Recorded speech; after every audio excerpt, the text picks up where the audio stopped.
Монгол оронд хамгийн чухал зүйл бол ажлын байр, ард иргэдэд орлоготой байх. Засгийн газар улсын их хурл болгоны амин зорж байгаа зүйл нь ердөө л энэ. Гэхдээ нэгч улсын их хурлын гишүүн, нэгч сайд ажлын байр бий болгохгүй.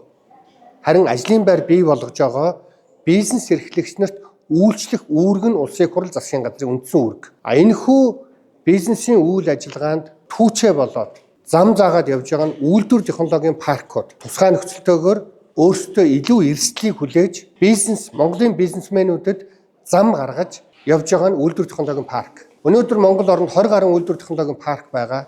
Яагаад нэг л урагшаа явахгүй байгаа юм бэ? Олд амжилттай талууд олон байгаа ч гэсэндээ хүссэн үр дүн гарахгүй байна. Үүн дээр үйлдвэр технологийн паркийн хуулийн хэрэгжилтээ зөвмөрөө эргээд нэг үзье.